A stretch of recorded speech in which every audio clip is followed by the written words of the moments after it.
ನಮಸ್ಕಾರ ವೀಕ್ಷಕರೇ, ಈ ವಿಡಿಯೋದಲ್ಲಿ ನಾನು ನಿಮಗೆ ಟಾಪ್ 5 2024 IMDb ರೇಟಿಂಗ್ಸ್ ಇರುವಂಥ ಸೌತ್ ಮೂವೀಸ್ ಬಗ್ಗೆ ತಿಳಿಸ್ಕೊಡ್ತೀನಿ. ಹಾಗೆ ಈ ವಿಡಿಯೋ ಇಷ್ಟ ಆದರೆ ಒಂದು ಲೈಕ್ ಮಾಡಿ. ಹಾಗೆ ಇದೇ ಥರ ವಿಡಿಯೋಸ್ಗಾಗಿ ನಮ್ಮ ಚಾನಲ್ನ ಮಿಸ್ ಮಾಡದೆ ಸಬ್ಸ್ಕ್ರೈಬ್ ಮಾಡಿ. ಹಾಗೆ ಬೆಲ್ ಐಕಾನ್ ಕೂಡ ಕ್ಲಿಕ್ ಮಾಡಿ. ಸಿನಿಮಾದ ಹೆಸರು ಹನುಮಾನ್. ಈ cinema Jio cinema, ZEE5, Hotstar ಈ ಎಲ್ಲ ಪ್ಲಾಟ್ಫಾರ್ಮಲ್ಲಿ ಕೂಡ ಅವೈಲೇಬಲ್ ಇದೆ.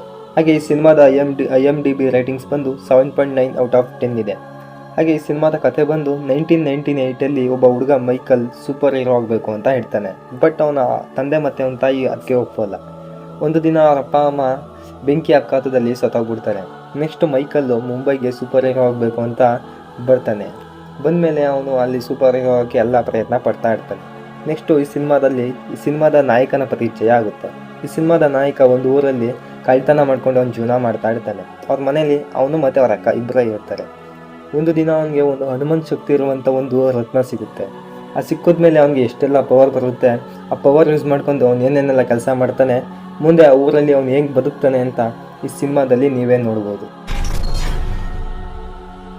Cinema Manjummel Boys. ಈ ಸಿನಿಮಾ ಹಾಟ್‌ಸ್ಟಾರಲ್ಲಿ ಅವೈಲೇಬಲ್ ಇದೆ. ಹಾಗೆ ಈ ಸಿನಿಮಾದ IMDb ರೇಟಿಂಗ್ಸ್ 8.3 ಔಟ್ ಆಫ್ 10 ಇದೆ. ಹಾಗೆ ಈ ಸಿನಿಮಾದ ಬಜೆಟ್ 20 ಕೋಟಿ ಮತ್ತು ಈ ಸಿನಿಮಾ ಗಳಿಕೆ ಮಾಡಿದಂಥ ಹಣ 242 ಕೋಟಿ. ಹಾಗೆಯೇ ಈ ಸಿನಿಮಾದ ಕತೆ ಬಂದು 2006ರಲ್ಲಿ 10 ಜನ ಫ್ರೆಂಡ್ಸು ಓನಂನಿಂದ ಕೊಡೈಕನಾಲ್ಗೆ ಟೂರ್ಗಂತ ಹೋಗ್ತಾರೆ. ಟೂರ್ಗಂತ ಹೋದಾಗ ಅವ್ರು ಹೋದಂಥ ಜಾಗದಲ್ಲಿ ಒಂದು ರೆಸ್ಟ್ರಿಕ್ಟೆಡ್ ಏರಿಯಾ ಇರುತ್ತೆ. ಆ ಗುಹೆ ಒಳಗೆ ಅವರೆಲ್ಲ ಹೋಗ್ತಾರೆ.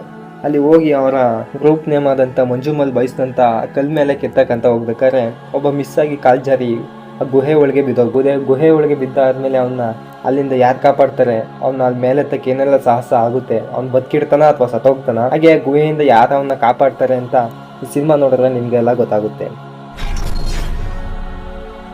ಆವೇಶಂ. ಈ ಸಿನಿಮಾ ಅಮೆಜಾನ್ ಪ್ರೈಮ್ ಮತ್ತು ಹಾಟ್‌ಸ್ಟಾರಲ್ಲಿ ಅವೈಲೇಬಲ್ ಇದೆ. ಹಾಗೆ ಈ ಸಿನಿಮಾದ IMDb ರೇಟಿಂಗ್ಸ್ 8 ಇದೆ ಔಟ್ ಆಫ್ 10ಗೆ. ಹಾಗೆ ಈ ಸಿನಿಮಾದ ಬಜೆಟ್ 30 ಕೋಟಿ ಮತ್ತು ಈ ಸಿನಿಮಾ ಗಳಿಕೆ ಮಾಡಿದಂಥ ಹಣ 154 ಕೋಟಿ. ಹಾಗೆ ಈ ಸಿನಿಮಾದ ಕತೆ ಬಂದು ಕೇರಳದಿಂದ 3 ಜನ ಹುಡುಗರು ಇಂಜಿನಿಯರಿಂಗ್ ಓದಕ್ಕಂತ ಕರ್ನಾಟಕದ ಬೆಂಗಳೂರಿನ ಕಾಲೇಜ್ಗೆ ಬಂದಿರ್ತಾರೆ. ಬಂದಾಗ ಕಾಲೇಜ್ನ ಸೀನಿಯರ್ಸ್ ಜೊತೆ ಆ ಹುಡುಗರದ್ದು ಜಗಳ ಆಗುತ್ತೆ.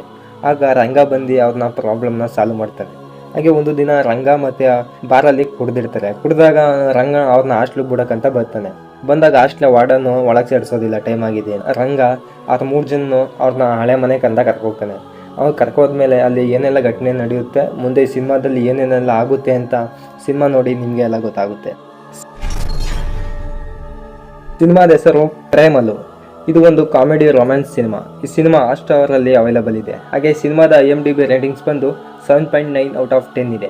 ಹಾಗೆ ಸಿನಿಮಾದ ಕತೆ ಸೆಲ್ಲಂನಲ್ಲಿ ಕಾಲೇಜಿನ ಲಾಸ್ಟ್ ಡೇ ಆಗಿರುತ್ತೆ. ಅಲ್ಲಿ ಸಂತೋಷ್ ಅನ್ನುವಂಥ ಒಬ್ಬ ಹುಡುಗ ಅಂಜಲಿ ಹತ್ರ ಲವ್ ಪ್ರಪೋಸ್ ಮಾಡ್ತಾನೆ. ಬಟ್ ಅದನ್ನ ಅಂಜಲಿ ರಿಜೆಕ್ಟ್ ಮಾಡ್ತಾಳೆ. ನಂತರ ಸಚಿನ್ UKಗೆ ಸ್ಟಡೀಸ್ ಮಾಡೋಕ್ಕಂತ ಹೋಗೋಕ್ಕಂತ ಪ್ಲ್ಯಾನ್ ಮಾಡ್ತಾರೆ. ವೀಸಾ ತಗೊಳ್ಳೋಷ್ಟು ದುಡ್ಡು ಇರಲ್ಲ, ಅದಕ್ಕೋಸ್ಕರ ಅವನ ವೀಸಾ ಕ್ಯಾನ್ಸಲ್ ಆಗುತ್ತೆ. ನೆಕ್ಸ್ಟು ಅಂಜಲಿ ಅವ್ರ ಸ್ವಂತ ಊರಿಗಂತ ಹೋಗ್ತಾಳೆ. ಮುಂದೆ ಒಂದು ದಿನ ಗೇಟ್ ಕೋಚಿಂಗ್ಗೋಸ್ಕರ ಹೈದ್ರಾಬಾದ್ಗೆ ಹೋಗ್ತಾನೆ. ಅವನು ಅಲ್ಲಿಗೆ ಹೋದಾಗ ಅಲ್ಲಿ ಅಂಜಲಿ ಕಾರ್ಪೊರೇಟಿವ್ ಕಂಪ್ನಿಯಲ್ಲಿ ವರ್ಕ್ ಮಾಡ್ತಾ ಇರ್ತಾಳೆ. ಮುಂದೆ ಅವರು ಮೀಟ್ ಆಗ್ತಾರೆ. ಅವರು ಮೀಟ್ ಆದಮೇಲೆ ಏನೆಲ್ಲ ಆಗುತ್ತೆ, ಮುಂದೆ ಅವರು ಲವ್ ಮಾಡ್ತಾರಾ ಇಲ್ವೋ ಅಂತ ಈ ಸಿನಿಮಾ ನೋಡಿ ನಿಮಗೆ ಎಲ್ಲ ಗೊತ್ತಾಗುತ್ತೆ. The goat life. ಈ ಸಿನಿಮಾದ IMDb ರೇಟಿಂಗ್ಸ್ 8.6 ಔಟ್ ಆಫ್ 10 ಇದೆ. ಹಾಗೆ ಈ ಸಿನಿಮಾದ ಕತೆ ಕೇರಳದ ಒಂದು ಹಳ್ಳಿಯಲ್ಲಿ ನಜೀಬ್ ಎಂಬ ವ್ಯಕ್ತಿ ದಿನ ಕೂಲಿ ಕೆಲಸ ಮಾಡ್ಕೊಂಡು ಅವ್ರ ತಾಯಿ ಮತ್ತು ಅವ್ರ ಹೆಂಡತಿನ ಚೆನ್ನಾಗಿ ಖುಷಿಯಿಂದ ನೋಡ್ಕೊತಾ ಇರ್ತಾನೆ. ಹಾಗೆ ಅವನು ಕೇರಳದಲ್ಲಿರುವಂಥ ತುಂಬ ಜನ ಮಲಯಾಳಂ ಹುಡುಗರ ಥರ ಅವನು ಕೂಡ ಗಾಲ್ಫ್ಗೆ ಹೋಗಿ ತುಂಬ ದುಡ್ಡು ಸಂಪಾದನೆ ಮಾಡ್ಕೋಬೇಕು ಅಂತ ತೀರ್ಮಾನ ಮಾಡ್ತಾನೆ. ಅವನು ಅಲ್ಲಿಗಂತ ಹೋಗಬೇಕಾದ್ರೆ ಅಲ್ಲಿ ಸೌದಿ ಅರೇಬಿಯಾಗೆ ಕೆಲಸ ಮಾಡೋಕ್ಕಂತ ಹೋಗ್ತಾನೆ. ಅವನಿಗೆ ವೀಸಾ ಸ್ಪಾನ್ಸರ್ ಮಾಡಿದಂಥ ವ್ಯಕ್ತಿಯಲ್ಲಿ ಸಿಗೋದಿಲ್ಲ. ಅವಾಗ ಅಲ್ಲೇ ಒಬ್ಬ ನಜೀಬ್ಗೆ ಯಾಮಾರಿಸಿ ಅವನ ವೀಸಾ ಕಿತ್ಕೊಂಡು ಡೆಸರ್ಟ್ನ ಮಧ್ಯಕ್ಕೆ ಕರ್ಕೊಂಡು ಬಿಟ್ಬಿಡ್ತಾನೆ. ಅಲ್ಲಿ ನಜೀಬ್ನ ಸ್ಲೇವಾಗಿ ಕೆಲಸಕ್ಕೆ ಇಟ್ಕೋತಾನೆ. ಅಲ್ಲಿ ಊಟ ತಿಂಡಿ ಇಲ್ಲದೆ ಅವನು ತುಂಬಾ ಕಷ್ಟಪಡ್ತಾ ಇರ್ತಾನೆ. ನಂತರ ನಜೀಬ್ ಅಲ್ಲಿ ಆ ಡೆಸರ್ಟಿಂದ ಹೇಗೆ ಈಚೆ ಬಂದು ಹೇಗೆ ಬದುಕ್ತಾನೆ ಅಂತ, ಅಲ್ಲಿಂದ ಈಚೆ ಬರ್ತಾನೆ ಇಲ್ವೋ ಅನ್ನೋದೇ ಈ ಸಿನಿಮಾದ ಸ್ಟೋರಿ.